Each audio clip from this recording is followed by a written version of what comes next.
It's time to bloom. Amen. And these messages are about the women who were included in the genealogy of Jesus that is listed in Matthew chapter 1. So again, I will be preaching to you the part 3 and the finale. Okay, last na. Although 5 women yon, pero pagbubuurin ko na lahat-lahat ngayong araw na ito. So again, we have mentioned that in the genealogy, sa family tree, o sa mga ninuno ni Jesus, that is found in Matthew chapter 1, there were 5 women who were specifically mentioned. And do you still remember who these women are? These women were Tamar, Rahab, Ruth, Bathsheba, and Mary. Now, who are these women? If you are to familiarize yourselves with these women, you would notice that all of their stories are very intriguing and controversial. Maanumalya ang kanilang mga kwento ng buhay.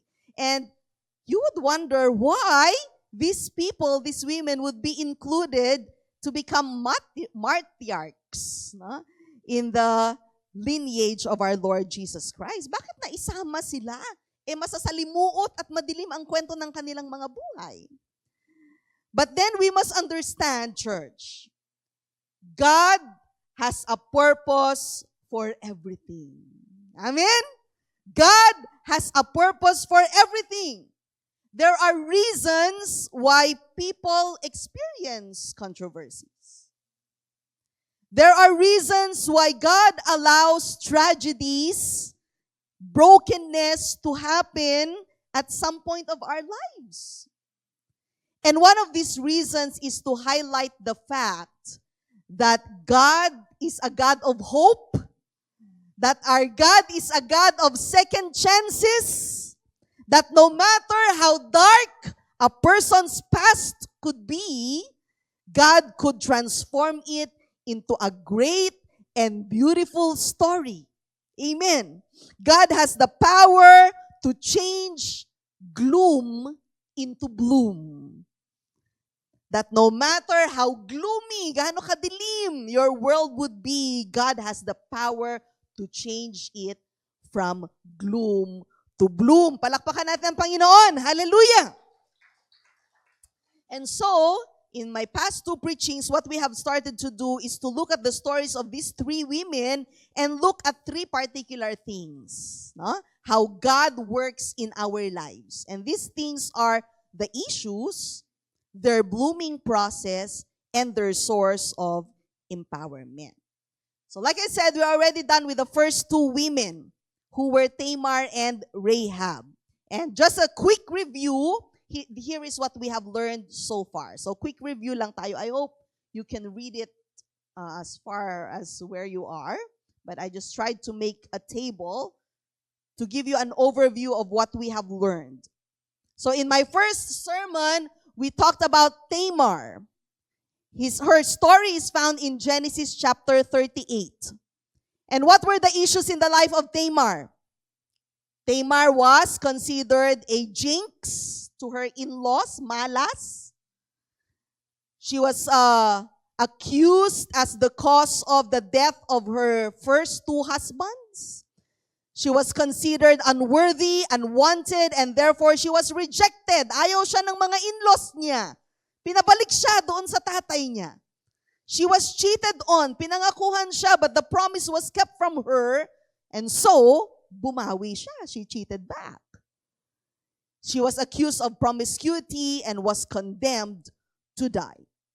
But then, despite of these issues, God gave her a blooming process. God caused her to bloom. And her blooming was from heartbreak to breakthrough. Hallelujah. Tamar received forgiveness from God. She also forgave herself. She forgave her husband, and her husband forgave her. At dahil dito sa prosesong ito, in the process of blooming, God empowered her. And her source of empowerment was grace. You know, if you are a Christian, you would always hear this word grace. Dapat tayo, kung matagal na tayong Kristiyano, kabisado natin kung anong ibig sabihin nitong salitang grace na ito. Ano ba ang grasya? And we have discussed that. Kung na-miss ninyo yon, balikan nyo na lang. No? So, Tamar became the mother of a model family.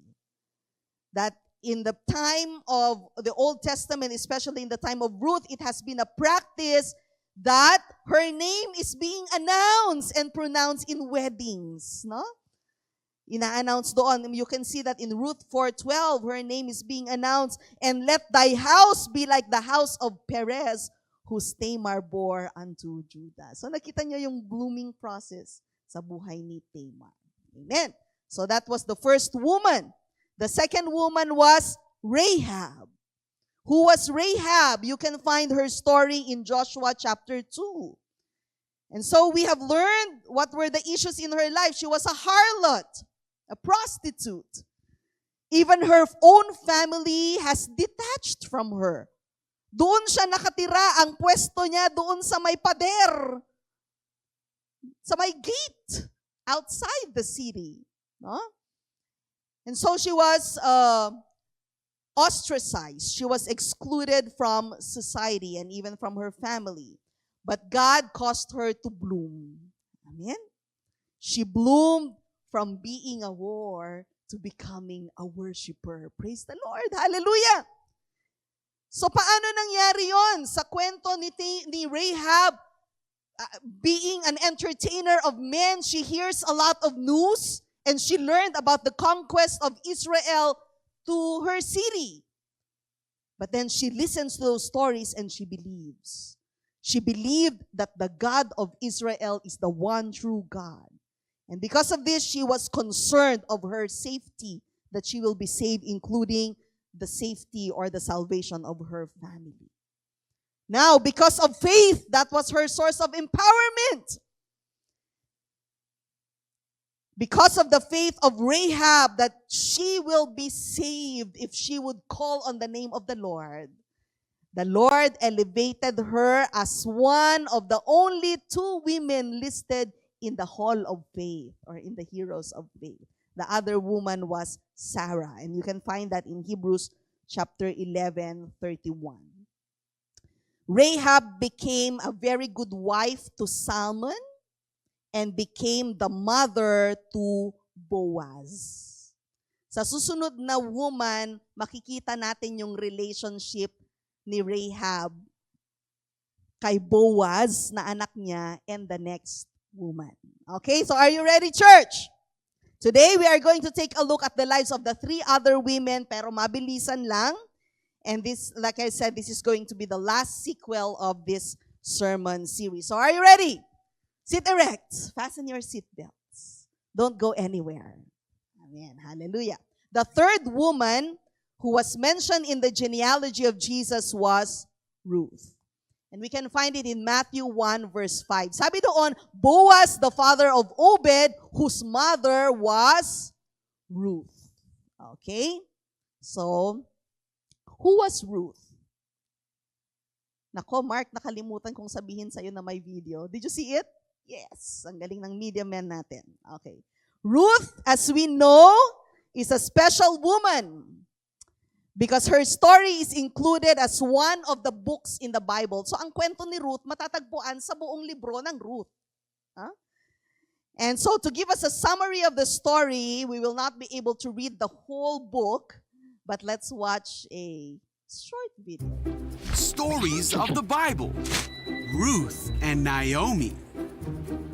This is Naomi, who was a Jewish woman from Bethlehem in Judah. Naomi's husband took her and her 2 sons to live in a country called Moab because there was a famine in Judah, meaning there wasn't enough food for them to eat. While they were in Moab, Naomi's husband died, and her sons married 2 Moabite women named Orpah and Ruth. But then Naomi's sons died, leaving Naomi, Orpah, and Ruth alone. Naomi heard that God had blessed his people in Judah by giving them good crops for food again. So Naomi took her 2 daughters-in-law and set out for Judah.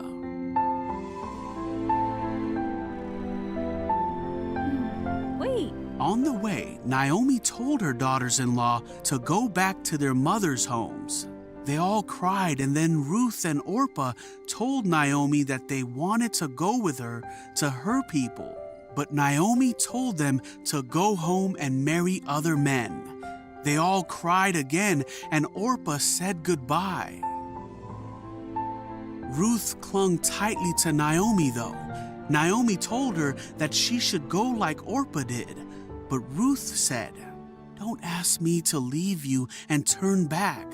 Wherever you go, I will go. Wherever you live, I will live. Your people will be my people, and your God will be my God." When Naomi saw that Ruth was set on going with her, she said nothing more. So Ruth and Naomi went back to Judah. When the people in Bethlehem saw Naomi, they were excited. Hey, Naomi. But Naomi said, "Call me Mara, for the Almighty has made life very bitter for me." When Ruth and Naomi returned, it was harvest time in Bethlehem. Ruth went to gather grain in the field of a man named Boaz. Boaz treated Ruth with kindness and made sure that she and Naomi had food from the fields. Naomi heard of this and told Ruth that Boaz was a close relative of Naomi's husband, so he could be her husband. Okay. Ruth went to Boaz and told him that he was her family's redeemer. Oh, wow. Okay. Boaz then put everything in order to take Ruth as his wife. Ruth and Boaz had a son named Obed. Naomi cared for Obed as if he were her own. Obed went on to have a son of his own named Jesse, and he had a son named David, who would be the great king of Israel who defeated a giant named Goliath.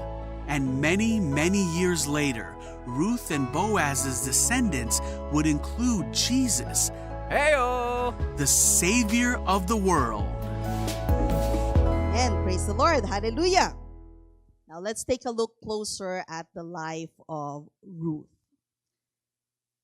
Ruth, just like Tamar and Rahab, also had issues. What were the issues in her life? Ruth, after she became a widow, nung nagbalo siya, she became helpless. She had no one to help her. And besides, she had to help her mother-in-law, who is also now a widow. Ruth did not own anything. She had no property. She had no possessions. If you remember, I explained to you last time I preached that if you are a woman back then in the Old Testament, you are very dependent from men. Walang trabaho ang mga babae, sa bahay lang namamalagi, at ang lalaki ang bumubuhay sa babae. So pag nabalo ka na at wala ka na sa poder ng ama mo, depende ka na lang sa social assistance kung meron man, no? So she had nothing, no property, no possessions. And then what happened when Naomi decided to go back to Judah? She went with her, and we can consider her as a squatter. She was a squatter to a foreign land, no permanent residency. She was an alien. No immigration papers. She was jobless and has nothing to eat. But then, church, despite all of these issues in her life, praise the Lord, because God still caused her to bloom. And if Tamar's blooming process was from heartbreak to breakthrough, if Rahab's blooming process was from whore to worshiper, Ruth's blooming process was from squatter to settler. Praise the Lord. Hallelujah. Yes, my dear brethren, my dear church, Ruth bloomed from being a squatter to becoming a settler. So most of us could relate to this. Amen? Lahat naman tayo dito, mga squatter, di ba? Saan ba tayo galing? Pilipinas kung mahal. Pumunta tayo dito sa Canada, nakipagsapalaran, no permanent address. Most of us have probably moved from one place to another. No? So we can relate to the story of Ruth. We came to Canada as foreigners. We got uprooted from where we came from. We got uprooted from our customs and traditions. Nahiwalay tayo from our friends and our loved ones. But because God orchestrates everything, hallelujah, praise the Lord, He settles us to a foreign land and makes it our home. Hallelujah! You know, part of my testimony, I never thought that God would make me a senior pastor in Canada. Alam na alam ni Ate Lorna ang kwento ng buhay ko because when I came, the church invited me to come here for 6 months only. Ate Lorna and I were planning to buy wedding souvenirs for my wedding back home in the Philippines. That was the plan. My siblings are preparing all to go home to attend my wedding, supposedly. So I had no plans of settling in Canada. But God turned around my story. No? And, yun, malakas. May malakas dun sa likod na humatak. Hallelujah, praise the Lord. Glory to God. God caused me to be brokenhearted so that I didn't want to go back home to the Philippines anymore. And then here comes Brother Alibik fixing a broken heart. Di ba? Fixing a broken heart. Doon ko mapapatunayan yung God turned evil into good. Ayun. May mas magandang kwento si Lord sa buhay natin. And so, you see, a lot of us or many of us or all of us have different stories how we were able to land here in Canada. But the point here, church, is that God can cause us to bloom even if we are uprooted from our comfortable and familiar land back home. God can fertilize us in our current ground with the anointing of the Holy Spirit, praise the Lord, and we can thrive and God can use us for His greater glory. Somebody say an amen. Amen. In the blooming process of Ruth, she has totally left her life behind. No? She totally left behind her old life. She was a Moabite. Iba ang kulay ng Moabita sa kulay ng mga Israelita. But she totally left her old life. She had the willingness to forget all her old habits and to learn new ways. Praise the Lord. Church, ang lesson dito, if you want to bloom in a new land, there is a mandate in 2 Corinthians 5:17. Sabi doon, therefore, if anyone is in Christ, he is a what, church? A new creation. All things have passed away, and behold, all things have become new. Praise the Lord. Hallelujah. Now, what was the source of empowerment for Ruth? If Tamar's empowerment was by grace, and if Rahab's empowerment was by faith, ano kaya ang source of empowerment ni Ruth? Can you guess? Ruth's empowerment was by mercy. Praise the Lord. Amen. Mercy, ano ba ang mercy? Laging pinipreach yan ng mga pastors sa atin. Hallelujah. Mercy is the unmerited or undeserved favor from God. Ano bang nagawa ni Ruth? Ruth did not do anything to deserve any favor.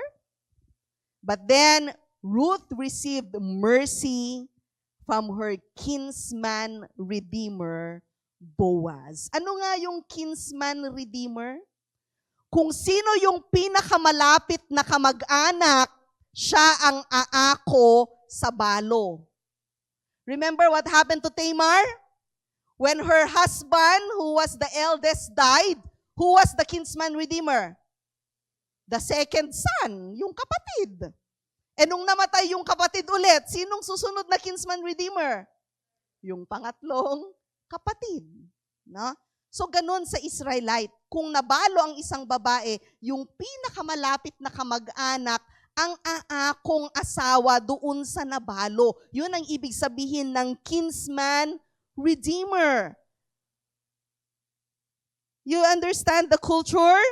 Okay. So Boaz was the kinsman redeemer for Ruth.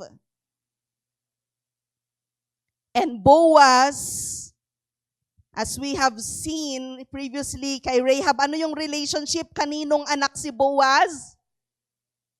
Are you following? Salmon kay? Sino ang nanay ni Boaz? Si Rahab. Rahab the prostitute was the mother of Boaz. E naging mayaman si Rahab. Kaya nagkaroon ng maraming lupain si Boaz. Isa siyang hasyendero. At doon nakigapas si Ruth sa kanyang lupain. Amen. Nakitudtud. Actually, hindi nakigapas. Ang sinusundan niya yung mga gumagapas. He was gleaning. Sinusundan niya yung mga tira-tira ng mga gumapas. Praise the Lord. And she found mercy. Naawa sa kanya si Boaz. You see, Boaz is a symbol of who Jesus is to us. Boaz is the kinsman redeemer, and Jesus is our Savior redeemer. Praise the Lord. You see, just like Ruth, we are all saved not because of any good works that we are doing or what we have done. All of us have sinned and fall short of the glory of God. But by the mercies and the love of God, Jesus reached out His hand to us and took us out from the miry clay. Amen. Just like Boaz to Ruth, Jesus is our protector. Jesus is our provider. Hallelujah. And so the lesson here, mga kapatid, the Lord sees you. Nakikita ka ni Lord. The Lord hears the cries of your heart. And by the loving mercies of our Most High King, just like Ruth, you too can bloom from becoming a squatter to becoming a settler. Hallelujah! May lugar na nakalaan ang Diyos para sa atin. There is a destiny and a promised land that God has in store for us. All we have to do is hold on to the mercies of the Lord. Praise the Lord. Hallelujah. If you claim it, let's give a hand to the Lord. Praise God. Amen. So ito yung summary table sa buhay ni Ruth. You can take a picture. Okay. Or perhaps some of you go back to our sermons and take notes there. Hallelujah, because they are being posted in our Facebook and YouTube channels. Praise the Lord. Now, para hindi tayo magtagal, let's move on to the next woman. The fourth woman was Bathsheba. Everybody say Bathsheba. Binanggit doon sa Matthew 1 verse 6. Sabi, and Jesse, the father of King David. David was the father of Solomon, whose mother had been Uriah's wife. If you were listening to the story doon sa cartoon, di ba, sino yung naging anak ni Ruth at Boaz? Si Obed. Si Obed ang tatay ni Jesse. At si Jesse ang tatay ni King David. Ni Jara at ni Kaylin. At si King David ang naging father ni Solomon at ang nanay ni Solomon ay ang asawa ni Uriah. Look, Bathsheba's name was not mentioned. It was not specifically specified. But if you look at the history, the wife of Uriah was Bathsheba. Amen. So saan ba matatagpuan ang kwento ni Bathsheba? It is found in 2 Samuel chapter 11. Okay. Bathsheba was the wife of Uriah. Who was Uriah? Uriah was one of King David's elite soldiers. So kumbaga, si Uriah ang parang chief general of the army.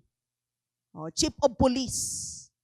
Asawa ni Uriah si Bathsheba.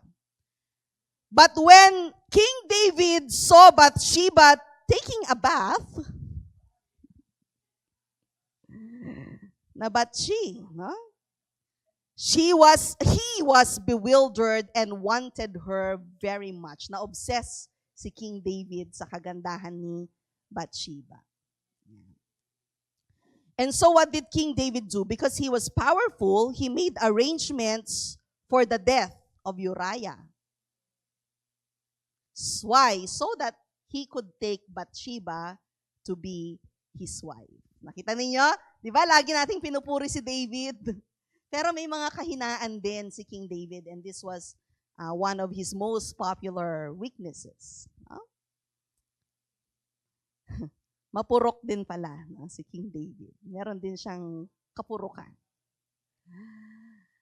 Now, we're not focused on King David. We're focused on Bathsheba. What were the issues in Bathsheba's life?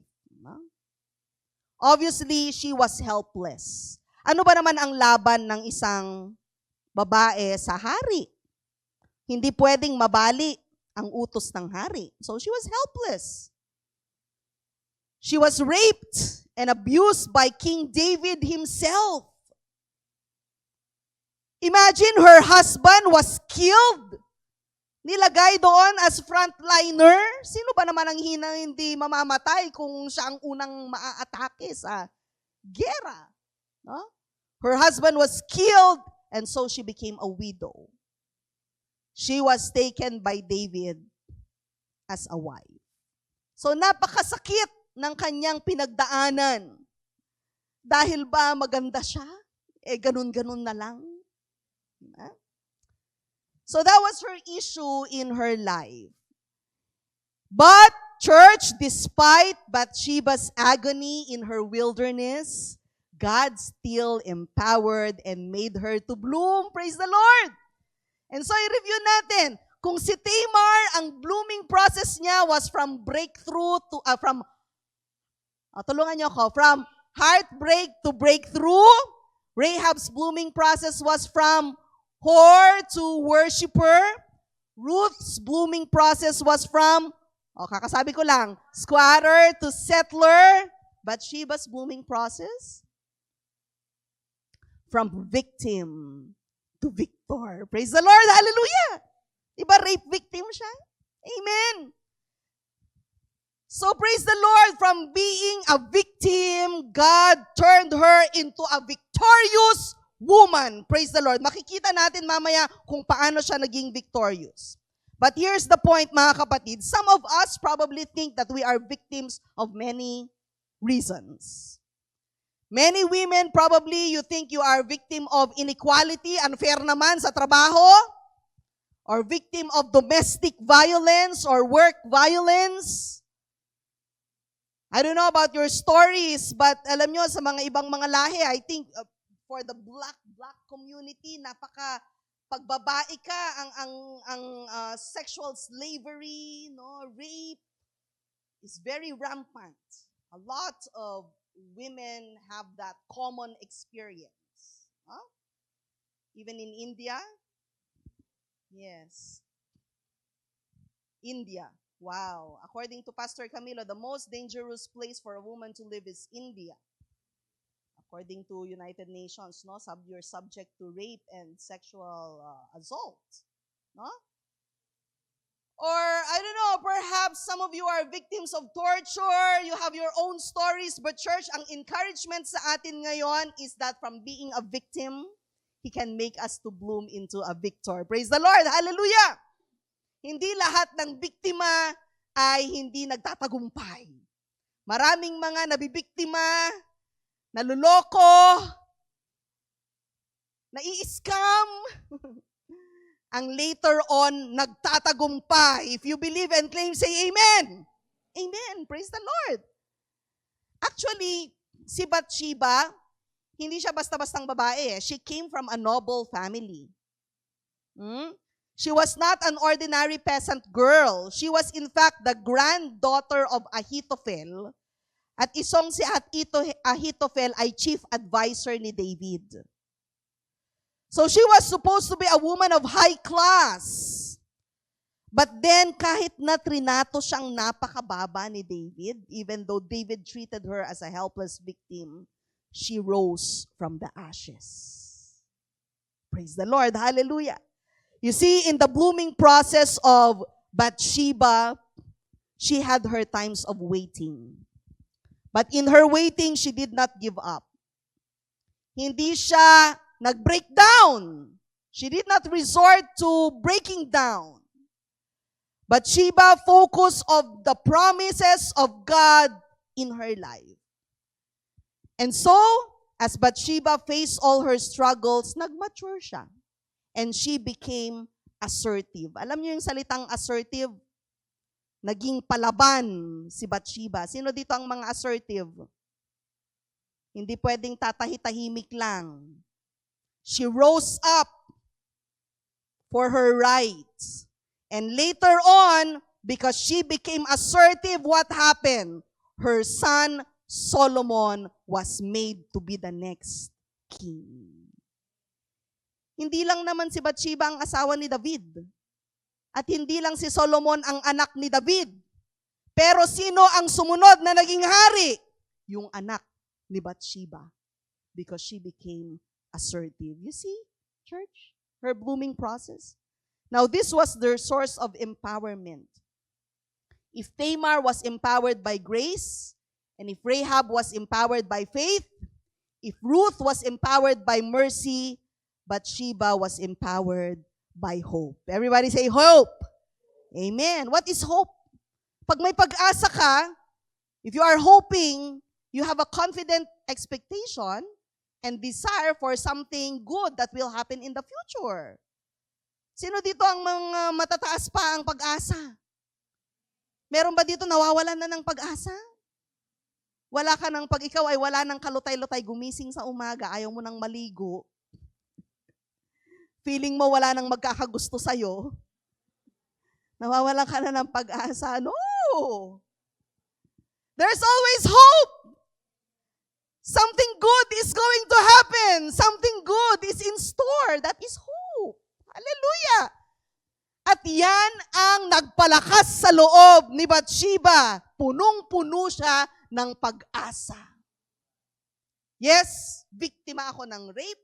Hindi ko kagustuhan ang nangyayari, pero umaasa ako that God will turn my situation around. I will be the mother of the next king. Oh, praise the Lord. Hallelujah.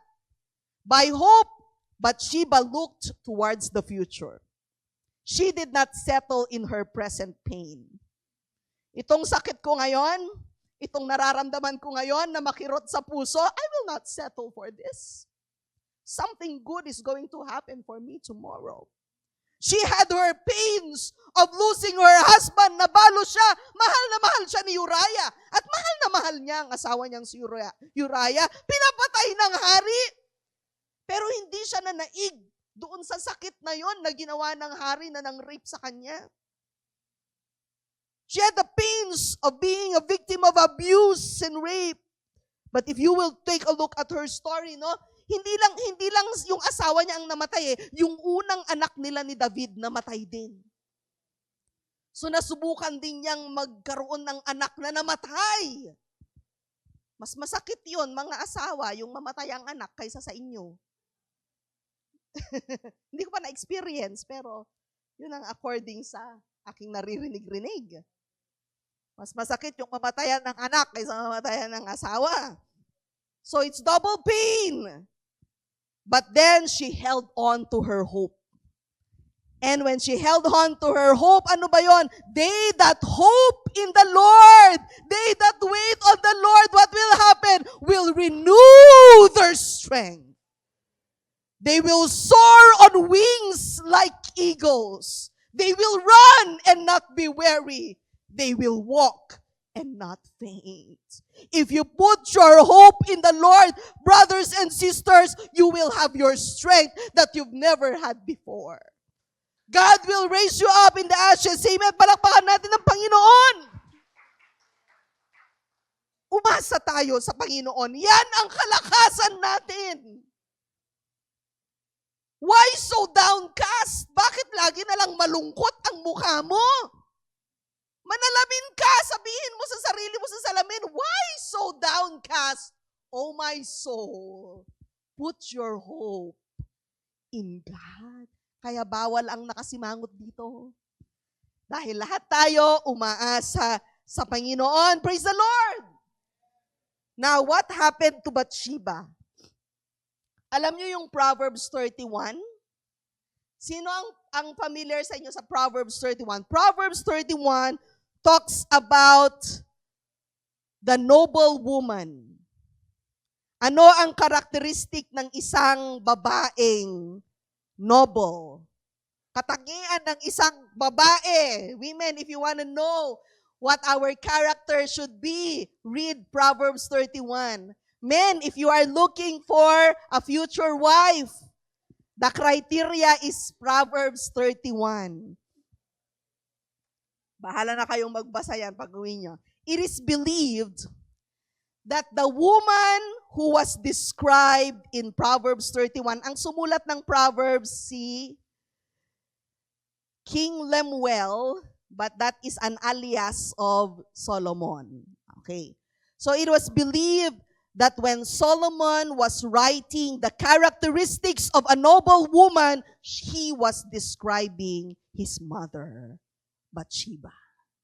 And yes, Bathsheba's reward was that she became the mother queen, the superior mother of the wisest king who ever lived. Praise the Lord. Hallelujah. Paano magiging matalino ang isang anak kung ang nanay hindi matalino? Mamis?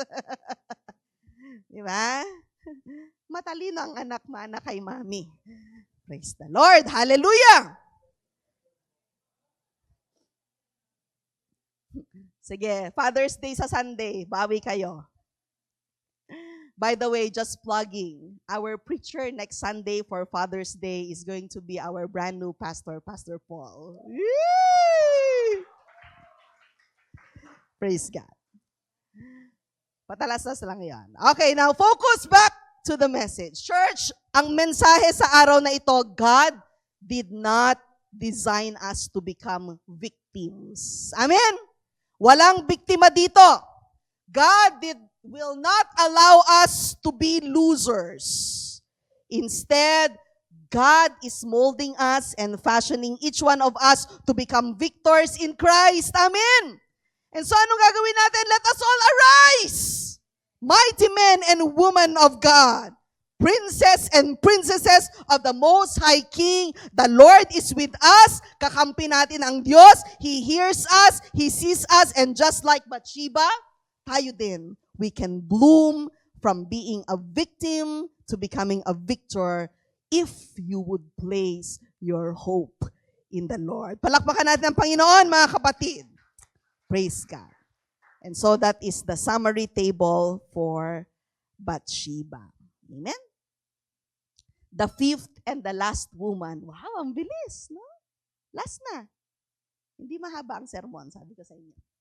The fifth and the last woman, sino nga ulit? Mary. Matthew 1 verse 16. And Jacob, hindi yan yung Jacob na apo ni Abraham ha, ibang Jacob yan. Many years passed after Solomon and David was a man named Jacob. And Jacob was the father of Joseph, who was the husband of Mary. And Mary was the mother of Jesus, who is called the Messiah. Saan matatagpuan ang kwento ni Maria? It is found in the book of Luke, chapter 1. And so we are very familiar. We are most familiar of who Mary is, right? So we know her, and so we will not take too much long in narrating her story anymore. Pero gaya ng ginawa natin with the previous women, let's take a look what were the issues in Mary's life. Sino ba si Mary? We don't know exactly how old she was, but she was a teenager, probably 13, 14, 15. Who among you here are in that age range? Kaka-menstruate lang. So, dalagita. Mary was young and betrothed. Ano bang ibig sabihin ng betrothed? Naka-arrange marriage na. Nakatoka ng ikasal. Nakakontrata na. And of course, Mary was a virgin. And her fiancé was Joseph. Now, they were about to get married, but what happened? The angel appeared to Mary and told her that she's pregnant. How do you think would that feel? If Joseph, her fiancé, will learn that she is pregnant and nothing happened between them, there is a possibility that Joseph will leave her and not accept her, correct? Hindi lang possibility, that is eventually going to happen. Now, if everybody learns that she is pregnant, she can be disowned by her family and by the society. Right? Wala akong anak na ganyan. Lumayas ka sa pamamahay ko. Ganong mga drama. She can be stoned to death. At that time, if a woman is accused of sexual immorality, that woman can be stoned to death. So yun ang pinagdadaan ng mga issue ni Maria at that time. But despite all of these issues in Mary's life, God still caused her to bloom. Amen? Ano kaya ang blooming process ni Maria? Her blooming process was from being powerless. She became empowered. Hallelujah! Praise the Lord! From having no power at all to rise. Ano ba naman ang power ng isang dalagita? She had no power to rise or to lead or to become influential. She's very young. She's just a year older than Lexine. Around that age, no? But God has empowered her. Amen. And what was the empowerment of Mary? If Tamar was empowered, sino nagtitake note? Tamar was empowered by grace. Rahab was empowered by faith. Ruth was empowered by mercy. Bathsheba was empowered by hope. This is what empowered Mary. She was empowered by total submission. Wow. Ang bigat nitong salitang to, mga kapatid. Tingnan ninyong mabuti, makinig kayo. Total submission to the will of God. That means no complaints, no retaliations, no revolutions. Amen. Instead, when the angel of the Lord talked to Mary, she said, ano ang sagot niya? Ano ang naging response niya? Sinabi ba niya, ayaw ko? Sinabi ba niya, ba't ako? Sinabi ba niya, iba na lang? Ang sagot ni Mary, I am the Lord's servant.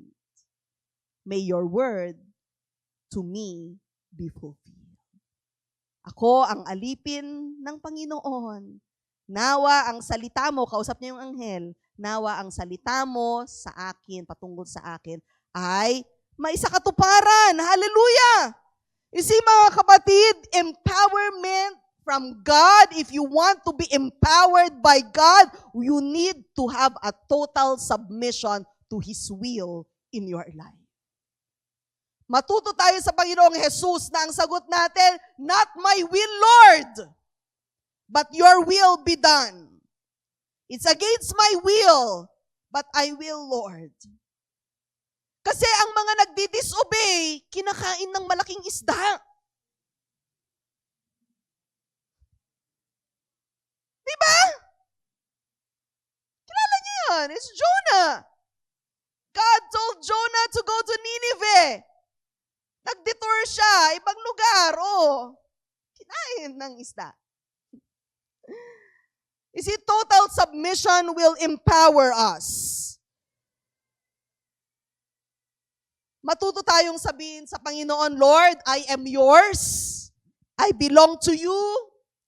So God, take control of my life. Hold me, mold me, shape me, use me for your glory.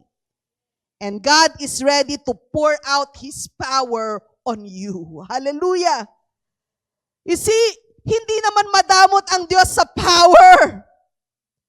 God is willing to pour out His power upon us so that we will be able to move mountains and loose chains so that we can overcome the enemy. Ang kulang lang tayo, ayaw nating mag-submit.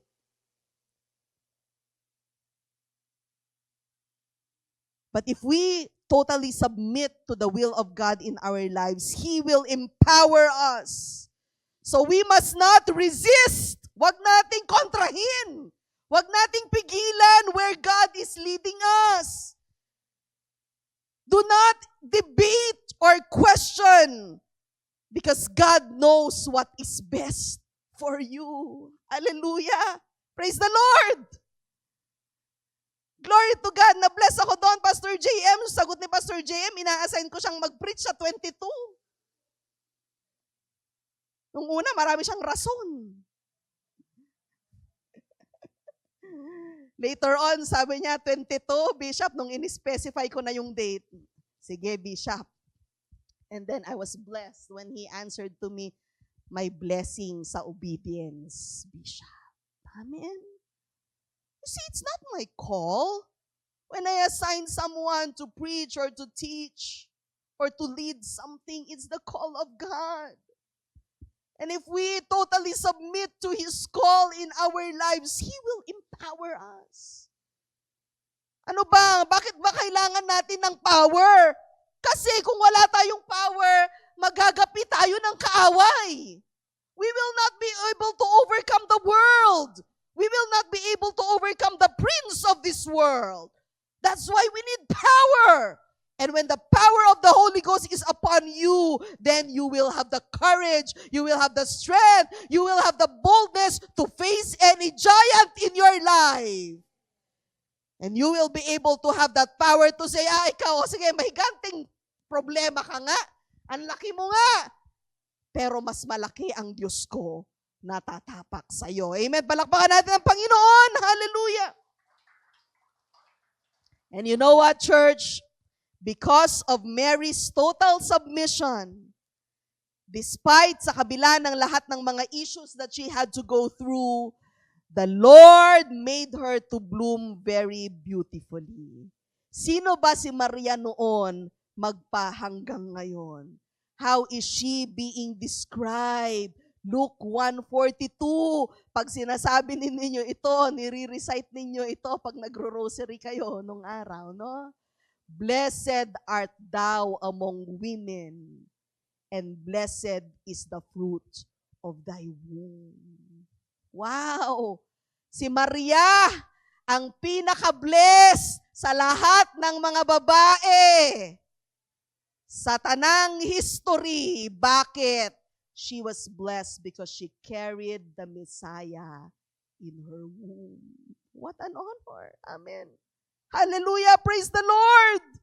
Imagine from being a teenager, napakabata, walang kamuwang-muwang, very helpless. She was called to be blessed among all mothers in the world then until now up to the future. Church, you can do great things as well. Because the Lord who lives in you is great and mighty. Gaya ng kinanta natin, He is able. God is able to do exceedingly, abundantly, above all that you have ever asked or imagined. Ano na yung pinakamalaki mong hiniling sa Diyos? Makapunta sa Canada? Mapangasawa yung matagal mong nililigawan? Ano yung pinakamalaking hiningi mo na sa Diyos? You know what? That's nothing.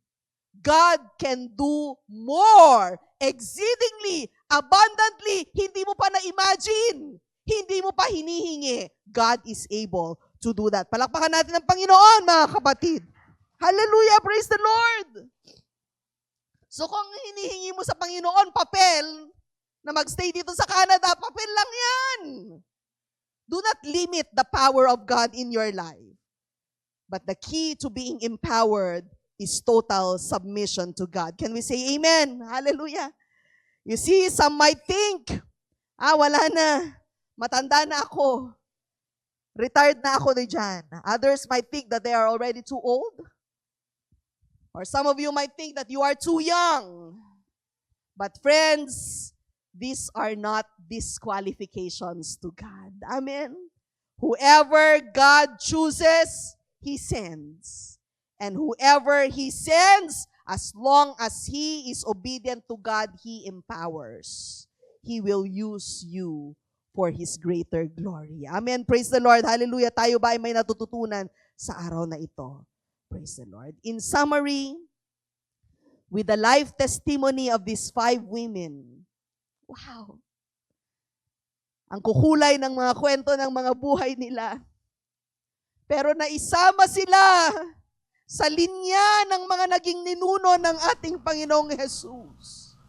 These 5 women who had various issues in life, they were included in the genealogy of our Lord Jesus Christ. Hallelujah, praise the Lord.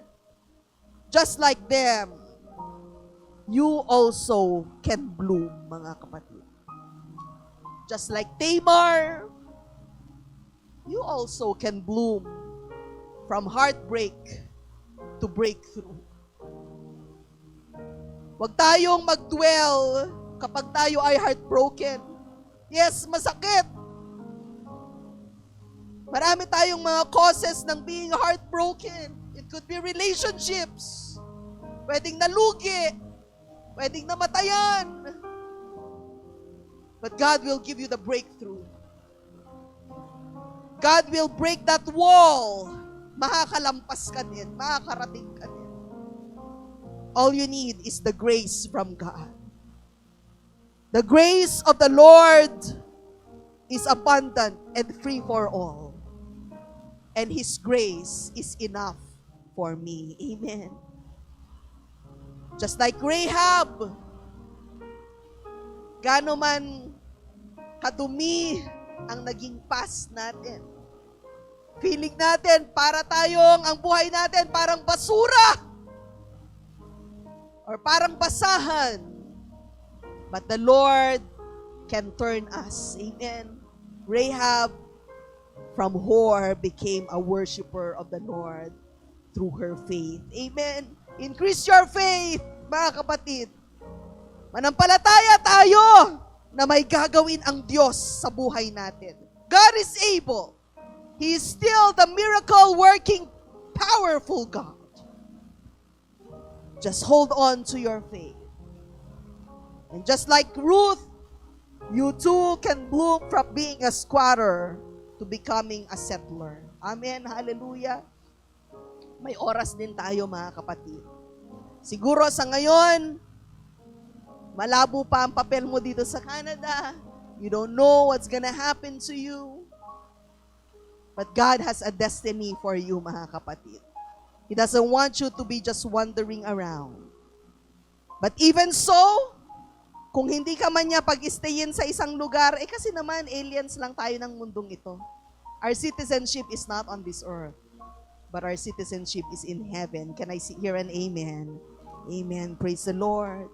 The Lord Most important, hindi man tayo makasettle sa lupang ito, basta ang importante, settled ang kaluluwa natin sa langit. Amen. Hallelujah. Nakasentro ba? Nakasettle ba ang mga kaluluwa natin sa langit? Which will be our final destination. Amen. Now, just like Bathsheba, if you feel that you are a victim, biktima ka ng ano, don't settle there. God can turn you from becoming a victim from being a victim to becoming a victor. Praise the Lord. Just put your hope in God. Habang may buhay, may pag-asa. May naghihintay na mas maganda para sa ating lahat. And just like Mary, you too can bloom from being powerless to becoming empowered by your total submission to the will of the Lord and Master to your life.